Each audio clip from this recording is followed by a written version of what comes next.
हमारे वृंदावन में स्वामी श्री हरदास जी महाराज, एक बार उनका दर्शन करने के लिए बादशाह अकबर आया। तानसेन ने कहा कि बादशाह बनकर के जाओगे तो हमारे गुरुजी नहीं मिलेंगे, अपना रूप बदल करके चलो। तो बादशाह अकबर तानसेन का तंबूरा उठाने वाला बनकर के गया। जैसे ही स्वामी श्री हरदास जी महाराज के सन्मुख पहुंचे, स्वामी जी महाराज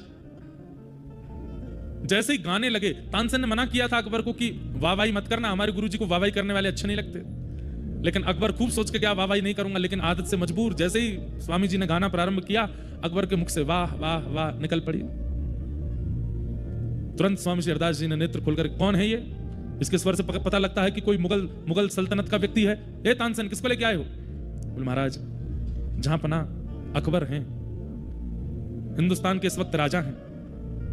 मैंने इनसे कहा कि राजवेश में जाओगे तो गुरुजी नहीं मिलेंगे, तो तंबूरा उठाने वाले बन के आए। स्वामी जी खूब हंसे, बोले चलो संत दर्शन के लिए दीन तो बना।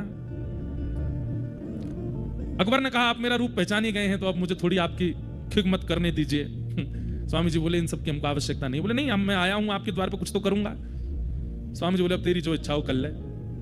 अकबर ने अत्यंत मूल्यवान मणियों का एक हार, स्वर्ण में मंडित,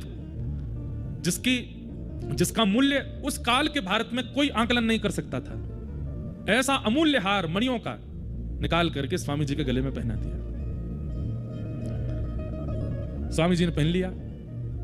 अकबर के मन में आया कि इतना अमूल्य हार मैंने पहनाया है, ये मेरे से बड़े प्रसन्न रहेंगे, मेरी बड़ी वाहवाही करेंगे। अब 4 लोग आएंगे, उनसे भी कहा करेंगे कि देखो अकबर ने मुझे ऐसे ऐसे हार पहनाया।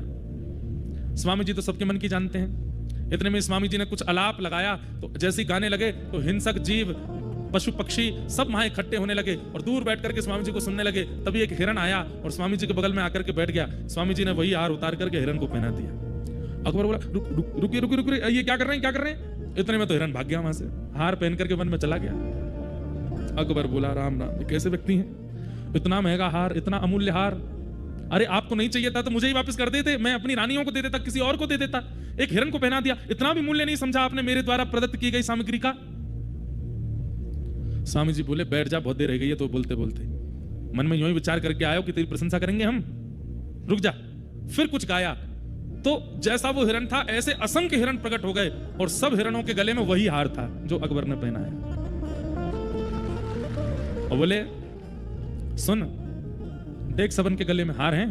बोले हाँ। वैसा ही हार है जैसा तूने पहना? बोले हाँ, लेकिन शर्त यह। बोले क्या? अब तू जा, अपनों वारों हार ही लेके चलो जाए, यहाँ तेरो वारों कौन सा, ढूंढ ले। अकबर समझ गया, बोले कि ये सामान्य नहीं है भैया, ये ठाकुर जी के हो चुके हैं।